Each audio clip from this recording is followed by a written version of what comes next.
Hermanos, bendiciones, que Dios bendiga a cada una de sus vidas. Les invitamos a que se queden en esta transmisión en vivo. Seguimos todavía con la secuencia, con un poco de imposibilidad para poder hacer cursos presenciales como normalmente estamos acostumbrados, pero eso no nos detiene, hermanos, y seguimos unidos en espíritu en donde quiera que estemos, hermanos, dispuestos a alabar al Señor un rato y consecuentemente escuchar su palabra. Y quisiera que iniciáramos este servicio, hermanos, con una oración. Quisiera que iniciáramos este servicio dominical con una cita bíblica que está en Efesios 5. Dice la palabra: sed pues imitadores de Dios como hijos amados, y andad en amor, como también Cristo nos amó y se entregó a sí mismo por nosotros, ofrenda y sacrificio a Dios en olor fragante. Hermanos míos, es necesario que recordemos, hermanos, que tenemos que andar como Dios quiere que nosotros hagamos. Y yo creo que el mensaje que Dios tiene para nosotros el día de hoy es algo que de alguna manera nos tiene que motivar a que esa chispa que quizás se apagó dentro de su vida, dentro de mi vida, se encienda nuevamente y querramos y tomemos otra vez la decisión de esforzarnos cada día más por parecernos más, por ser imitadores de nuestro Señor Jesucristo, hermanos míos. Así que, ¿por qué no comienza a ponerse en una sintonía de adoración con el Señor? Padre, yo te doy gracias, Dios. Te doy gracias, Señor Jesús, porque tú eres grande, porque tú eres bueno. Gracias por otra semana que tú nos dejas hacer otro culto, otra transmisión. En el nombre de Jesús, bendice en esta tarde.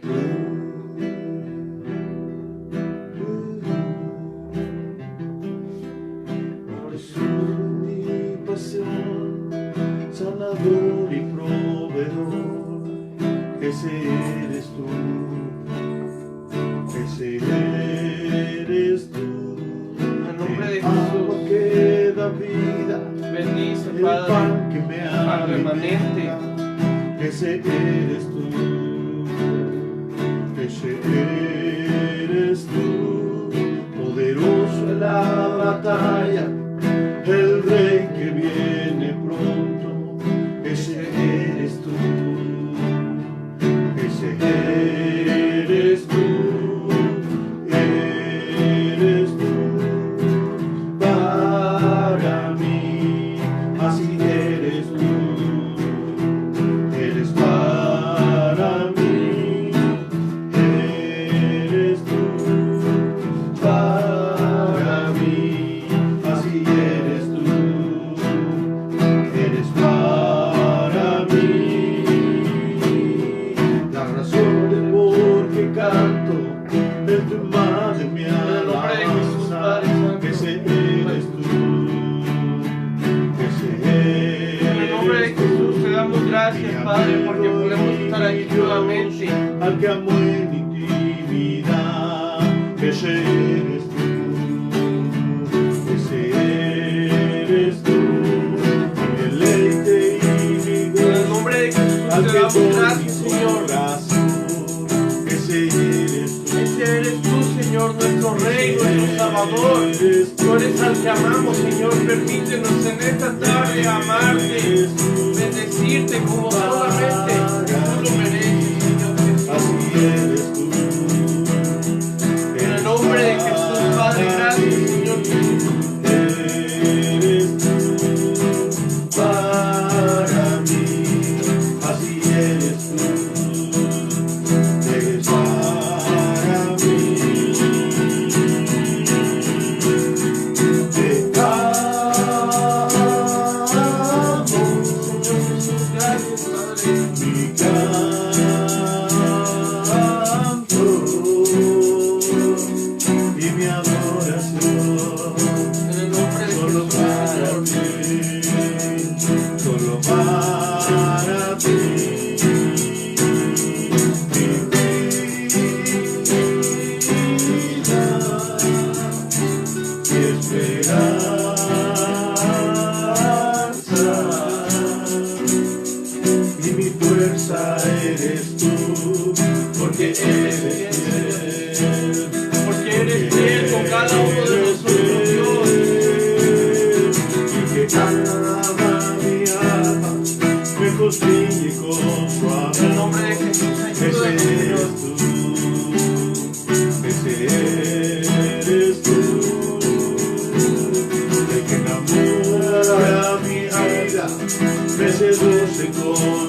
ese eres tú, ese eres tú.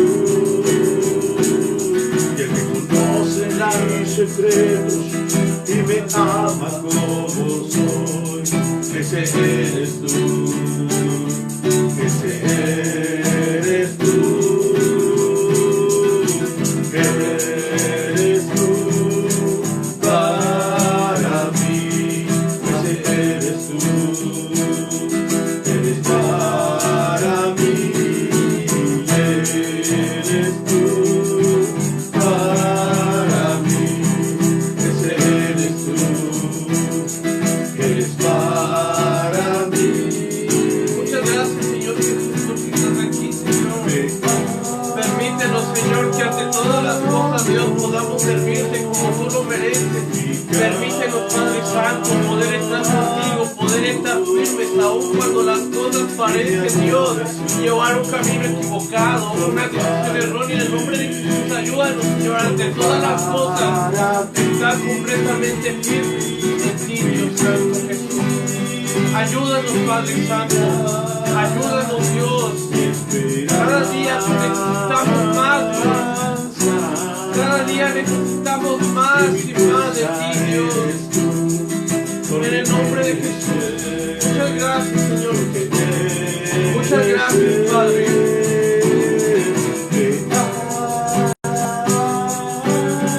Muchas gracias, Señor.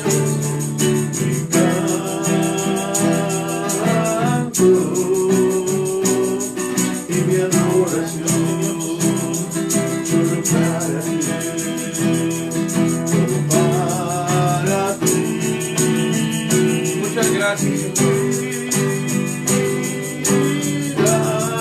Gracias, Padre, porque estás aquí. Gracias, Dios, porque te podemos sentir, Dios. Bendice a cada hermano que forma parte de la remanente. Bendice a cada uno de nosotros, Dios. Déjanos descansar en tu mano nuevamente. Amén, Señor. Gracias.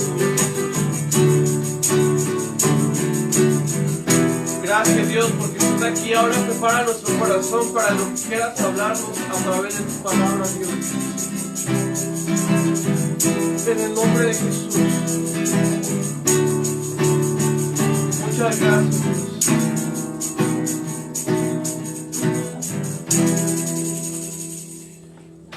Hermano, tenga su corazón bien dispuesto a escuchar la palabra del Señor. Dios le bendiga.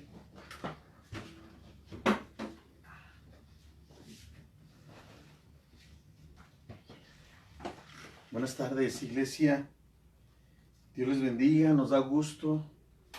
Nos da mucho gusto verdaderamente cuando usted abre su dispositivo, cuando prende su computadora, enciende su móvil y está en contacto con nosotros a través de este medio. Verdaderamente, hermanos, nos da mucho gozo poder llegar hasta sus hogares, poder ser parte de los que construimos la relación que usted tiene con el Cristo resucitado. Le damos adoración a Dios, alabanza a Dios. Pero hoy quiero, iglesia, que reconceptualicemos términos, porque si nosotros reconceptualizamos términos, vamos a redireccionar vidas. Esta pandemia nos tiene que dar una dirección en cuanto a lo que Dios quiere que nosotros hagamos, en cuanto a lo que Dios quiere mostrarnos en dirección y en rumbo. Quizás algunos de los cantos que nosotros estamos llevando hasta su casa, algunos no los conozcan. Estamos tomando algunas canciones del género metal, el canto con el que acabamos nosotros de dar adoración a Dios. Nosotros le entregamos adoración mucho a Dios con esta canción que es parte de nuestra vida. Los que viven aquí en Morelia, esta canción Dios me la dio hace algunos años y comencé a escribirla enfrente de la Casa de la Cultura. Y cuando llegué aquí a mi casa ya la había escrito, en un trayecto de aproximadamente 40 minutos, y ya la había escrito. Llegué a mi casa, afiné la guitarra y me puse a darle la armonía que ya más o menos traía en la cabeza. Por eso para nosotros es muy importante esta canción, iglesia. Hemos procurado en la Ribera del Quebar no cantar las canciones de moda, ni los que forman parte del top 10 de los cantos de alabanza de las iglesias. Queremos darle a Dios algo que verdaderamente tenga significado y que nos haya ayudado a construir nuestra vida espiritual. Reconceptualicemos términos para poder direccionar o redireccionar nuestras vidas. Mire, iglesia, el lenguaje se ha deformado. Nosotros, los que somos de la generación ya un poquito más creciditos, un poco más mayorcitos, comenzamos a usar el teléfono celular alrededor de los casi 30 años. Y comenzábamos a poner 2 puntos y el paréntesis si era carita feliz o carita triste. Nunca creíamos nosotros, jamás Dios lo sabe. Jamás hubiéramos creído que pudiésemos estar ministrando a través de un teléfono celular y poder llegar hasta su casa. Algunos están conectados, de los que son parte de nuestra congregación. Algunos tienen visita y nosotros sabemos que sus visitas les llegan este día. Algunos están acostados, algunos están entre que chateando o whatsappeando y mirándonos. Algunos ni nos ven y nos ven de otras partes, pero aquí lo que yo quiero, hermanos, es que sí reconceptualicemos algunos términos en los que estos días de cuarentena hemos estado a bien reflexionar, y son términos bastante simples y cotidianos en nuestro léxico cristiano. Nosotros, iglesia, y no son términos profundos. Esto que yo le voy a presentar no es una disertación teológica.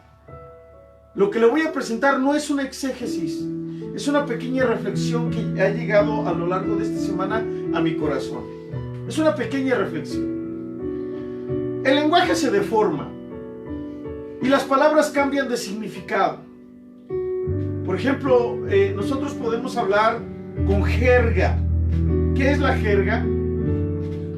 La jerga son parte de regionalismos, palabras que se utilizan en algunas regiones, y que dice o decimos, en lugar de decir cárcel, decimos bote. Algunos dicen chirona, ¿verdad? Esto es una jerga. En lugar de decir casa, decimos chante. O en lugar de decir nada, decimos naranjas. Para los que son parte de México, saben qué son estas palabras. Si usted me pregunta, brother, ¿qué tienes? Y yo le respondo, naranjas. Usted ya sabe que no me refiero a las naranjas, a la fruta. Me refiero a nada. Hemos sustituido palabras. Así hablamos. Y esto va tomando relevancia a tal punto de que la gente lo llega a hablar. La cantidad de gente que lo habla es tal que la Real Academia los toma como parte del vocabulario. Por ejemplo, cantinflear. Que usted dice, ¿qué es cantinflear? Y la gente inmediatamente ubica la palabra cantinflear con Cantinflas. Y la gente dice, pues está hablando como Cantinflas. O sea, dice todo y no dice nada. Chatear. ¿Qué es chatear? Bueno, ya se utilizó y se adoptó la palabra y forma parte del castellano porque se utilizaba mucho esta palabra. Hay algunas palabras que se les ha querido dar relevancia, pero que se han visto por demás ridículas, ¿no? Sobre todo en estas luchas de ideología. Cuando dicen nosotres, ellos, aquellos, y todas esas palabras que definitivamente la Real Academia Española notó que era un capricho del feminismo y de las ideologías del arco iris, y dijo, déjense de payasadas. Es nosotros o nosotras, no nosotres. Así que, pues ni las ideologías a veces, ¿verdad? Menos cuando son dictadas por un capricho, podrán cambiar el léxico que utilizamos. Hay otras palabras que es como el caló. El caló son palabras extranjeras que se interiorizan al lugar de la visita, de la cultura en la que se visita, y luego se mezcla el lenguaje. Yo recuerdo cuando usted lee la historia de la iglesia cristiana, de las asambleas de Dios en México, cuando lee usted la historia y la llegada de Anna Sanders, la misionera noruega, holandesa, que llega a México, al primer pueblo donde llegó en México fue La Piedad, Michoacán. Y La Piedad, si ahorita es un ranchote, pues en 1940 pues era un ranchito, ¿verdad? Y llegó y vivía y trabajaba con los niños de la calle. Ahora imagínese que una misionera aprenda a hablar el mexicano con niños de la calle. Pues así le pasó a Jerry Gibson, ¿no? El que era el presidente del ministerio Jóvenes con Decisión. Ajá. Jóvenes con Decisión, que él llegó de Estados Unidos como misionero y se estableció nada más y nada menos para ejercer la sede de su ministerio en Tepito, en la Candelaria, en la Merced. Entonces los chavos que eran de Tepito, de la Candelaria y de la Merced, pobre muchacho, le hacían unas mezcolanzas y unas albureadas que usted no tiene idea. Y luego cuando él predicaba, pues él también se aventaba las albureadas, ¿no? Porque ese es el calo, y hacía todo este tipo de situaciones. Pero hay un lenguaje, el lenguaje folclórico. El lenguaje folclórico no respeta reglas propias al momento de hablar. Se le da sentido propio a su lenguaje, es cultural. Son los albures, son las majaderías. Y yo espero que nadie se vaya a ofender. Pero hay expresiones tan mexicanas, que ya son parte de... Ajá. Estaba en días pasados recordando... Yo espero que nadie me vaya a condenar por esto. Y ahí le va esto: si me ve quien fuera mi cobertura, y que si escucha lo que voy a repetir, no vaya a decir de qué se alimenta el hermano Tomás para predicar a la iglesia. No me alimento, simplemente he entendido cuál es mi cultura.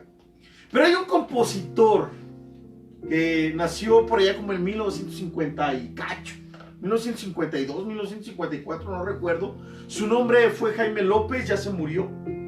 Y compuso una canción que tiene esta mezcla de caló, de folclor, y que si usted no es mexicano, con mucha dificultad la va a entender. Es más, si usted es mexicano, con mucha dificultad la va a entender. Necesita ser chilango y de barrio para entenderla.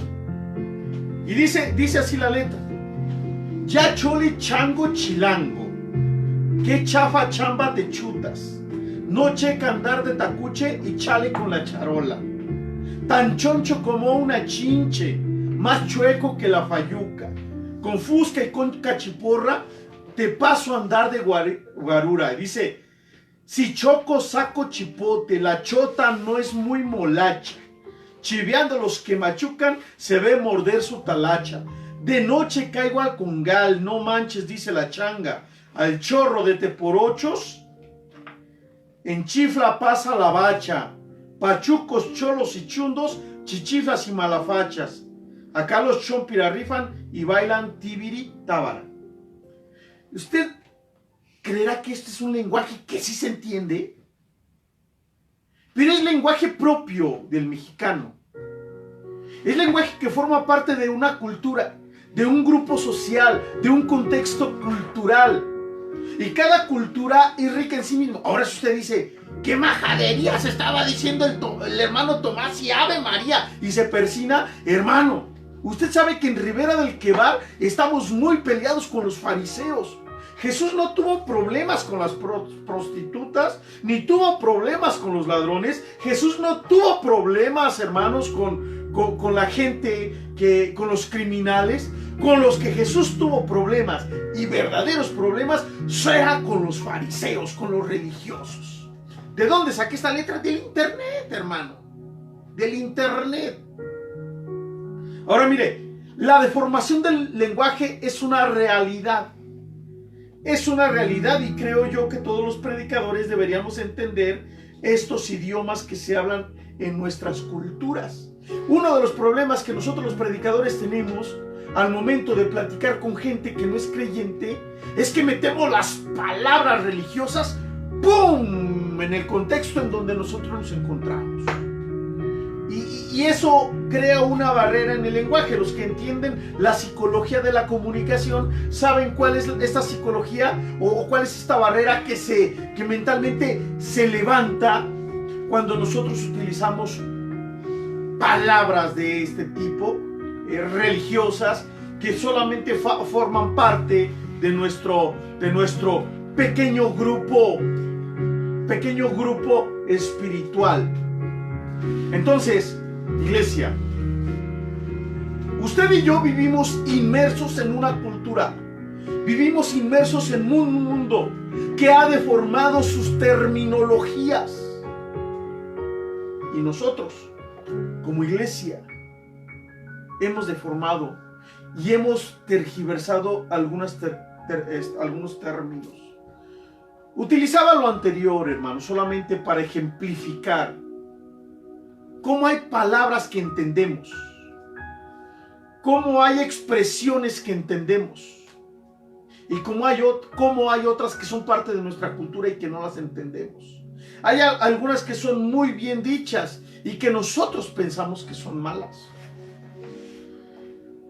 Decía esta ilustración, la utilizo cuando hablamos acerca de la educación sexual.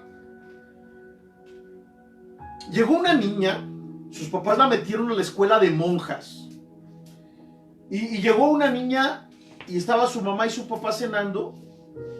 Y le dijo la niña a su papá y a su mamá: papá, ¿te puedo hacer una pregunta? ¿Qué es pene?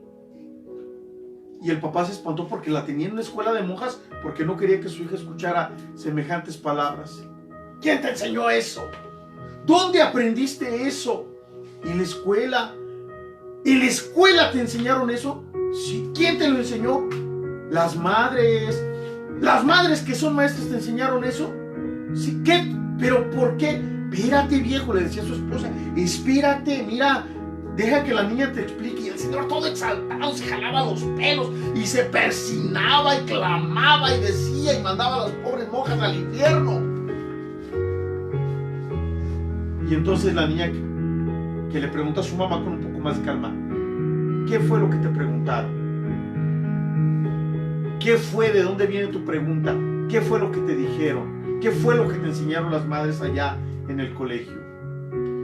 Papá, dices que yo nada más estoy preguntando qué quiere decir pene, porque las madres allá en el colegio nos enseñaron que tenemos que rezar mucho para que cuando nos muéramos nuestra alma no pene.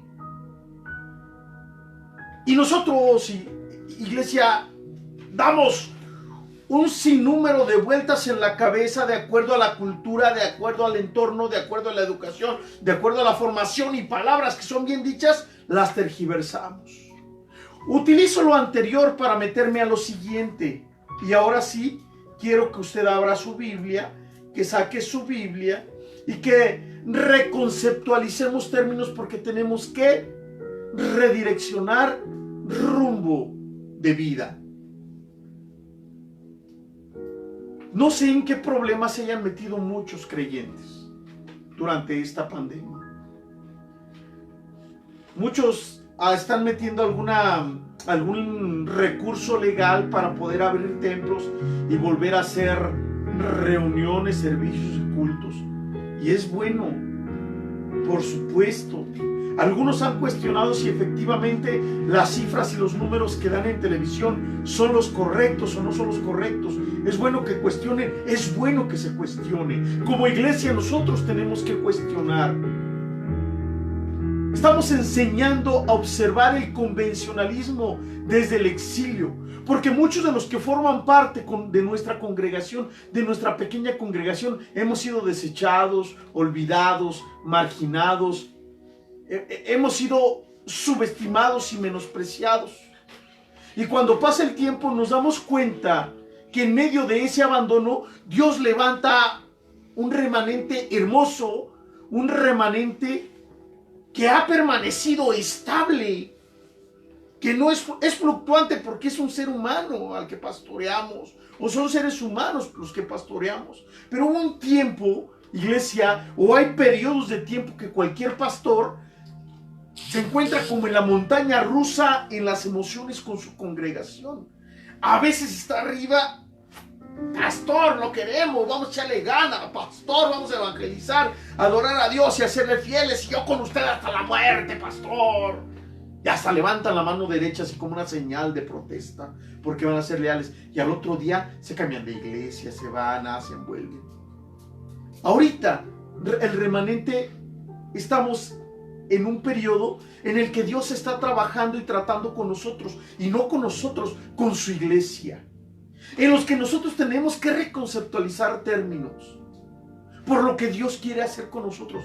Y uno de los términos que tenemos que reconceptualizar, y tenemos que tirarnos el rollo, tenemos que derribar, tenemos que apretar el botón de resetear, es con el término de adoración.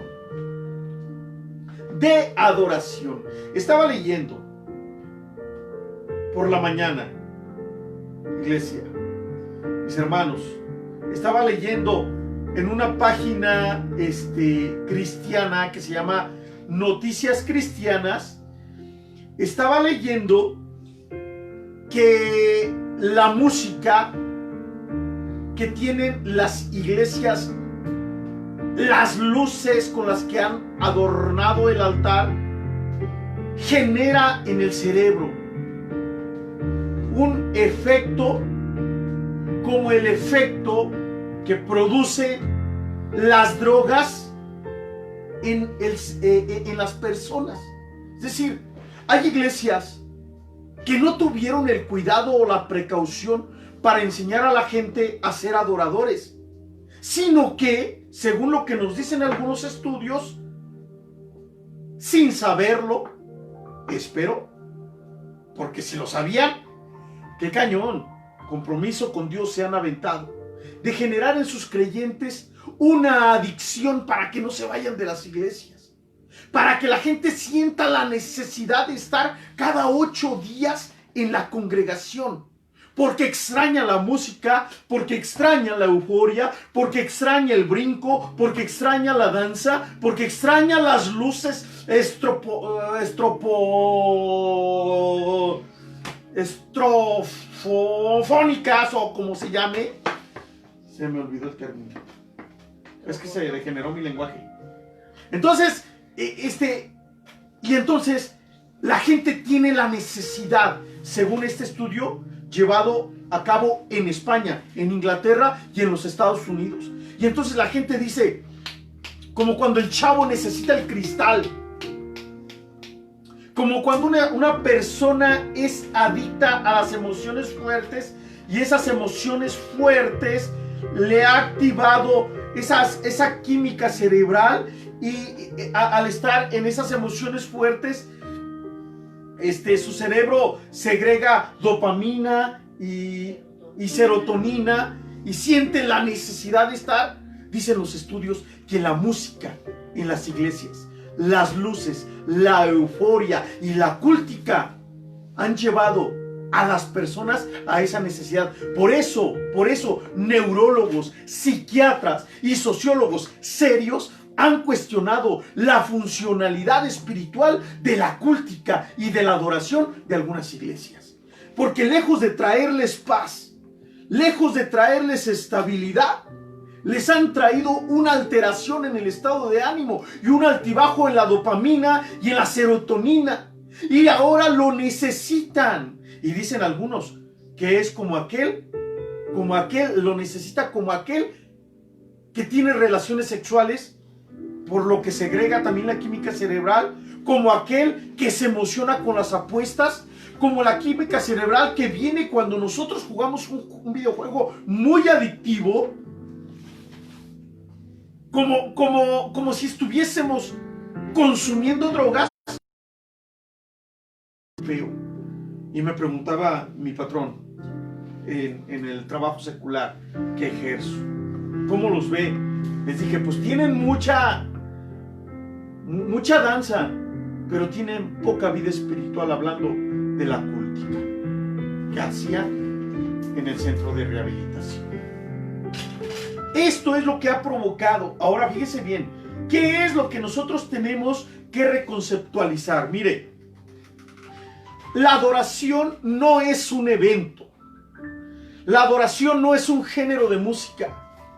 La adoración es la actitud o la intención interna del corazón que implica obediencia, servicio, rendición y amor. Esa es la adoración. Dice Éxodo 15:11. Aquí le pido que abra su Biblia.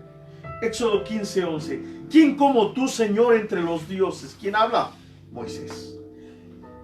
Imagínese usted a Moisés. ¿Quién como tú, Señor, entre los dioses? ¿Quién como tú, majestuoso en santidad, temible en hazañas dignas de alabanza, hacedor de maravillas? Ahora imagínese, una persona que expresa esto, ¿qué compromiso de vida tiene con ese Dios que es majestuoso en santidad, temible en hazañas dignas de alabanza y hacedor de maravillas? Y dice Génesis 22:5. Entonces, ¿se acuerda cuando Dios le pidió a Abraham que fuera a ofrecer el sacrificio a su hijo? Entonces Abraham dijo a sus siervos: espérense aquí.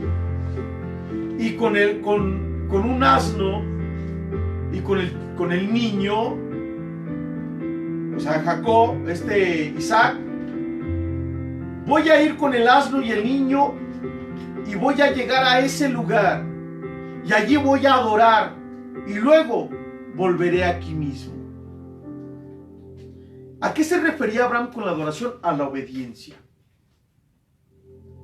Dice el Salmo 5:7: mas yo por la abundancia de tu misericordia entraré en tu casa, adoraré hacia tu santo templo en tu temor. Ahí está el complemento. ¿Cómo adoraré en tu temor? ¿Qué es el temor? La adquisición de la sabiduría espiritual, la adquisición de reverencia, una reverencia que va creciendo, de mirar a Dios como tiene que ser mirado.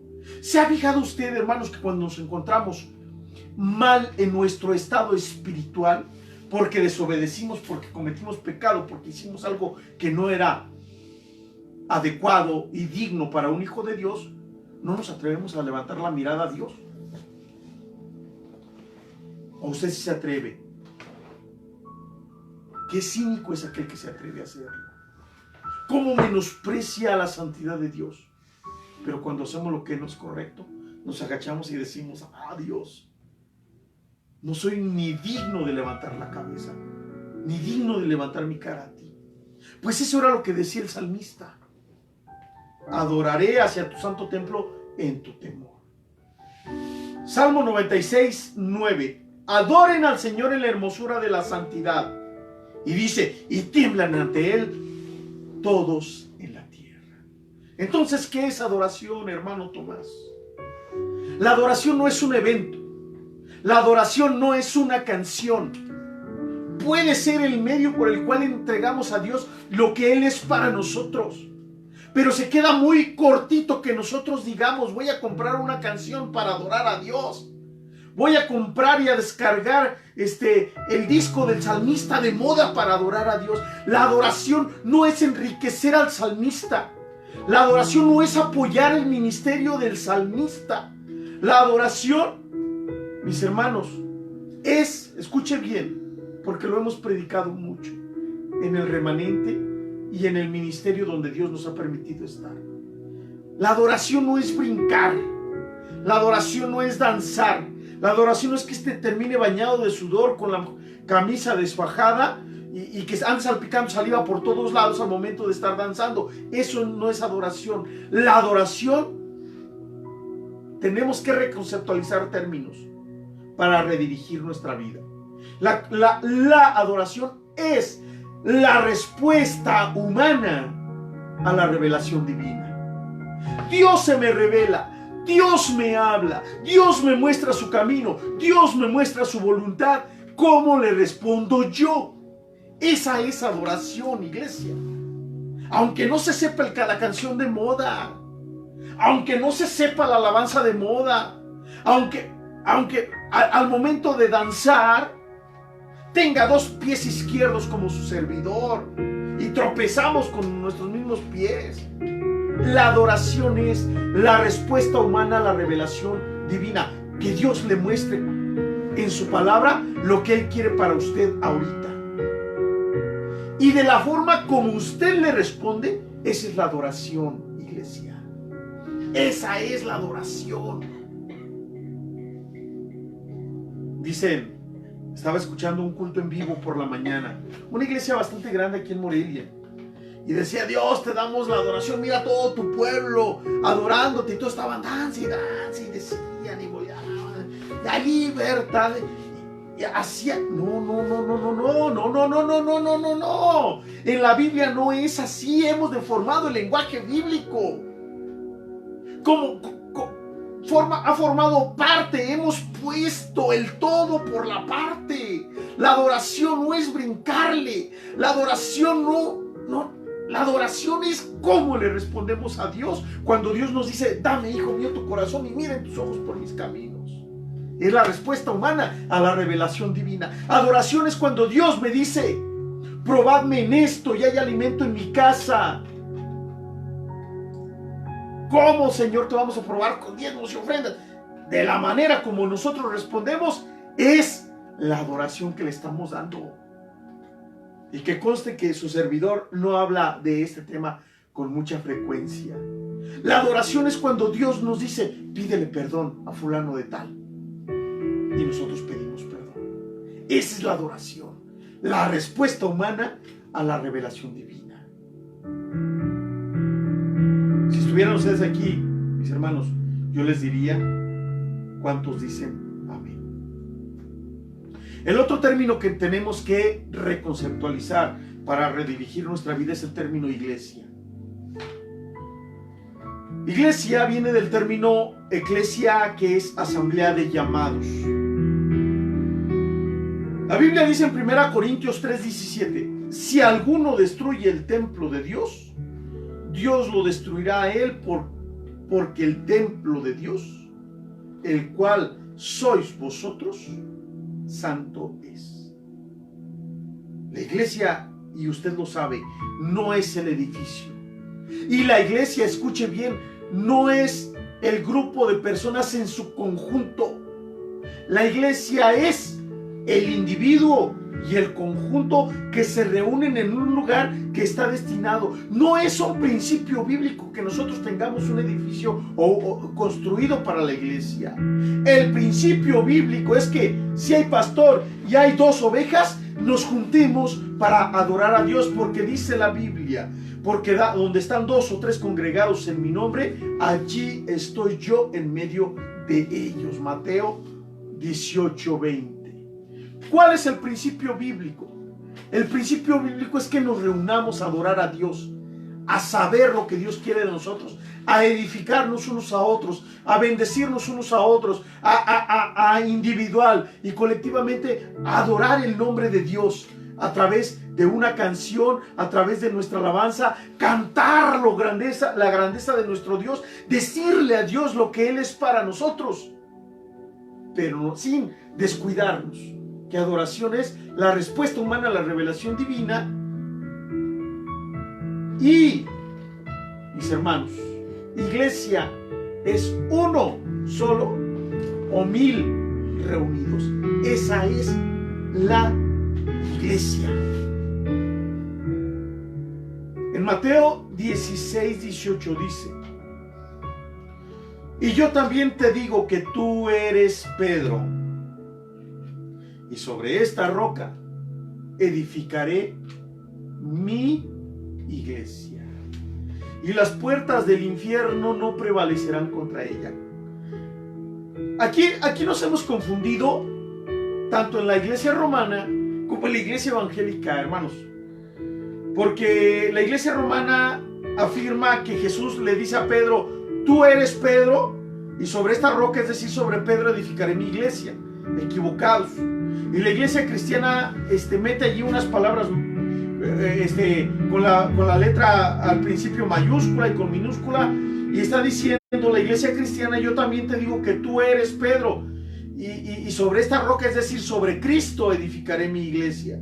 Y no es tan mal, pero no es lo que Jesús estaba enseñando aquí. Porque si usted recuerda, el contexto de esta expresión es: ¿quién dicen los hombres que soy yo?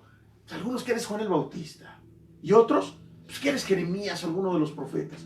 ¿Y ustedes quién dicen que soy yo? Y entonces los discípulos se quedan así como tratando de estructurar la respuesta para que Jesús no les vaya a dar un zape. Y entonces el Pedro, que se caracterizaba por ser intrépido, le dice: tú eres el Cristo, el Hijo del Dios viviente. ¡Bravo, Pedro! ¡Bravo! Mire, si yo hubiera estado entre los discípulos, agarro mi dedo, le pongo saliva y se lo pongo en la cabeza a Pedro para que escuchara psss, porque le dio al clavo. Pero esa respuesta espiritual y políticamente correcta no venía de Pedro, y Jesús se lo dijo. No venía de su capacidad intelectual, y Jesús se lo dijo. Pedro, esta respuesta te la reveló mi Padre. Tú eres el Cristo, el Hijo del Dios viviente. ¡Wow! Esta respuesta no viene de tu capacidad intelectual, viene del cielo. Y yo también te digo que tú eres Pedro, y sobre esta roca edificaré. ¿Sobre cuál roca? Sobre la aseveración, sobre la declaración: tú eres el Cristo, el Hijo del Dios viviente.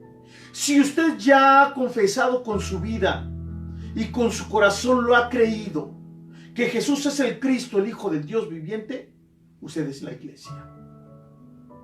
Usted es la iglesia. Me decía una persona que para ser iglesia necesitamos tener cobertura.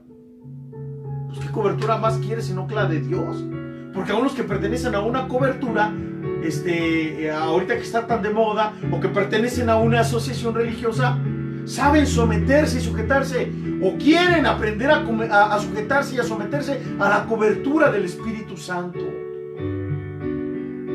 Pero dicen: te digo que tú eres Pedro, y sobre esta roca, sobre este fundamento, sobre este cimiento que acabas de decir, yo voy a construir mi iglesia.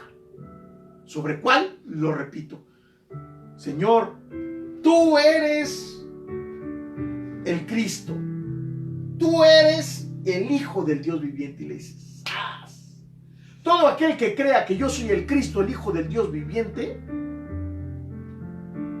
será mi iglesia. Y todo aquel que crea que yo soy el Cristo, el Hijo del Dios viviente, las puertas del infierno no prevalecerán contra él.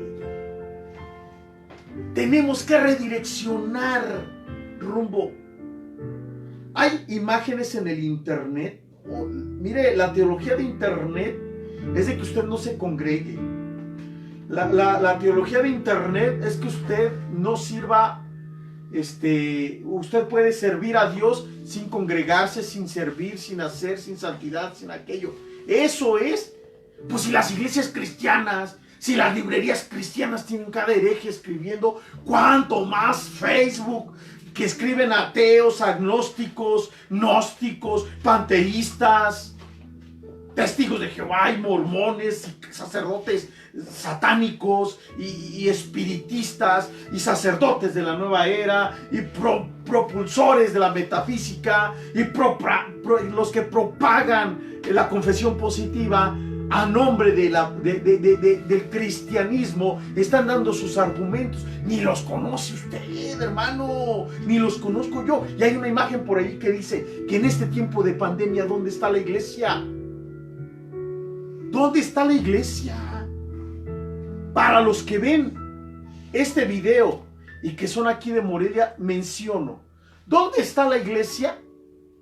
Mire, así nada más de rapidito. En Las Espigas hay 4 personas de la iglesia. En Hacienda del Sol hay un montón de grupos de personas que son la iglesia. Desde Frijolito, Allison, los hermanos que se reúnen. Allí está la iglesia. ¿Quieren vernos reunidos? Dios se mueve, mis hermanos. Dios se mueve donde hay 2 o 3 congregados en mi nombre. Y Dios se mueve cuando uno solo necesita de la manifestación y del poder de Dios. ¿Cómo se movía Dios cuando estaba Pablo solo? ¿Cómo se movía Dios cuando estaba Gedeón solito? ¿Cómo se movía Dios cuando estaba nada más Josué solo por allá a punto de entrar a Jericó? Se le apareció el varón con la espada desenvainada y le decía: ¿tú quién eres? ¿Eres de los nuestros o eres de aquellos? Dice: no, sino que como general del ejército de Dios he venido. ¡Wow! Entonces no nada más donde hay 2 o 3 congregados, donde hay iglesia, del remanente en Peña Blanca, del remanente en el Realito, del remanente en otras partes.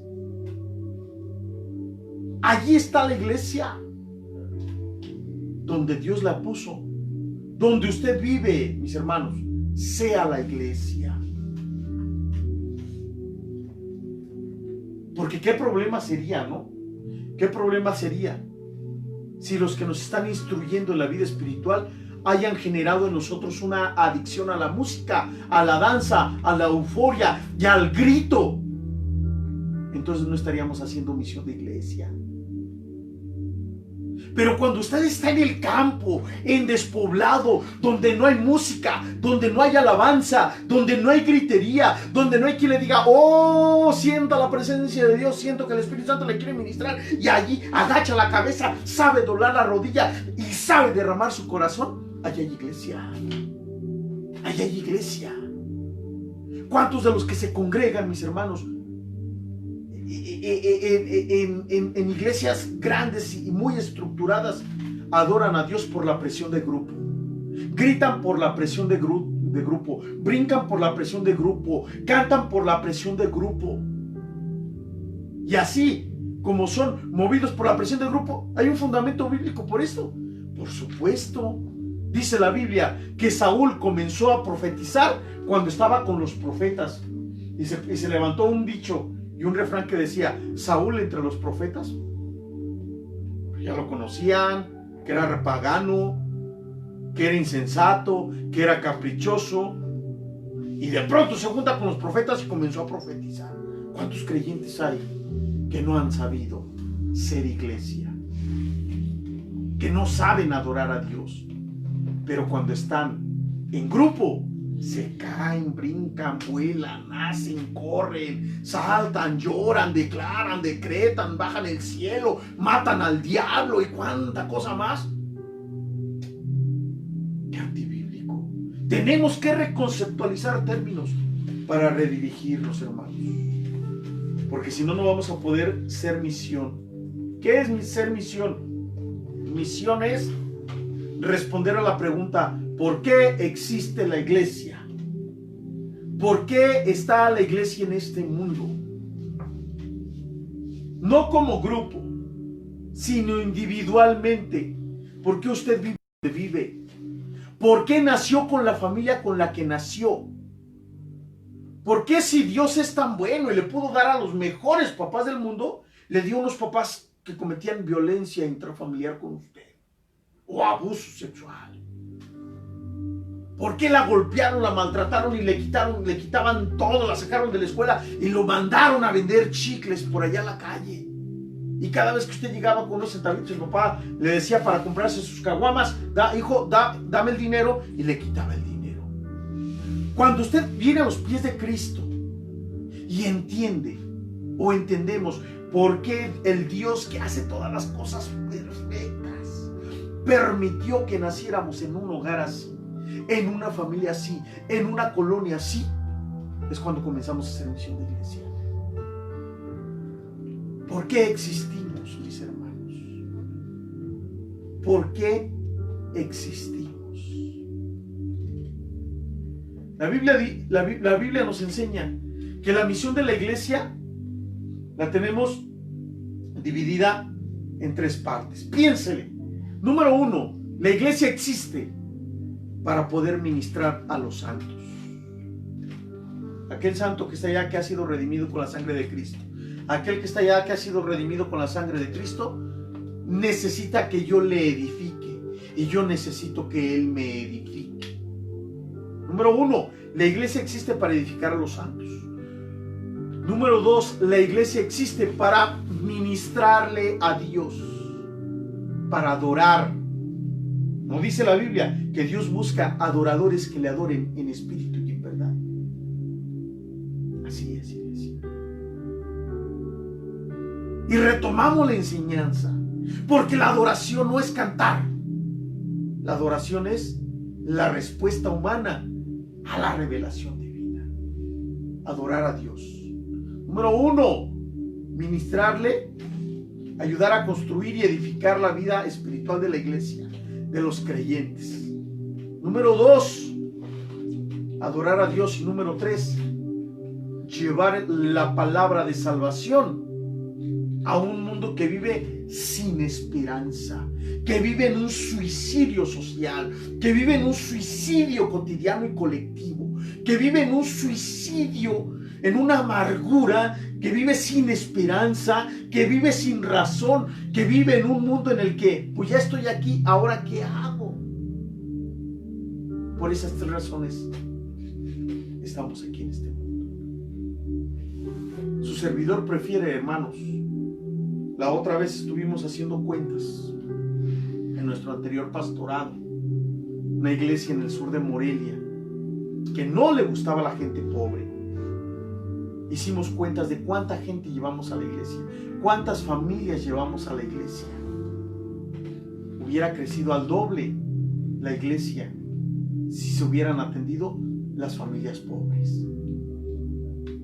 Pero el apóstol y el profeta que estaban en ese lugar dijeron: nosotros, nuestra visión no es alcanzar a la gente pobre. No, pues qué chido. La de nosotros sí, hermanos. La de nosotros no es llenar una mega iglesia. La de nosotros es llevar gente al cielo. Aunque aquí no tengamos seguidores, aunque la iglesia siga siendo pequeña, pero nuestra misión, nuestro propósito de vida, si Dios nos da una congregación grande y numerosa, gloria a Dios. Si en su soberana voluntad es que todavía siga compartiendo mi tiempo con un trabajo secular, pues gloria a Dios. Pero mi intención es que pueda yo visitar a la gente antes de que fallezca. Es nuestra oración hablarle de Cristo y orar para que el corazón se encuentre dispuesto a llegar a Él. Llenar el cielo de gente que se arrepiente del hecho de la muerte, pero que se arrepienta. Esa es la voluntad de Dios. 3 términos quiero que redefinamos, hermanos. Número 1, la adoración. Número 2, número 1, la adoración. Número 2, la iglesia. Y número 3, la misión de la iglesia. Si redefinimos estos 3 términos, si reconceptualizamos estos 3 términos, nuestra vida va a cambiar, hermanos. Allí donde está, allí sea la iglesia. Y cuando Dios le hable, respóndale, porque esa es la adoración que usted le va a dar. Padre, te damos gracias en esta tarde, Señor. Señor, ayúdanos a mirar el convencionalismo desde un exilio, Señor, y a saberte adorar con todo nuestro corazón. Muchas gracias, Señor, por todos los que nos han escuchado, por aquellos, Señor, que confían, Señor, en que tú vas a glorificarte en sus vidas. Ayúdanos, Señor. Borra los malos conceptos que tenemos, los conceptos equivocados que tenemos de la vida espiritual, y constrúyenos de la forma correcta, como tú quieres que lo hagamos, Dios. No permitas que el lenguaje bíblico se deforme. No permitas que la influencia, que la democracia, que la decisión de masas redefina lo que tú has querido hacer con nosotros. En el nombre de Cristo Jesús te doy muchas gracias. Amén. Gracias. Dios me los bendiga, iglesia. No los olvidamos.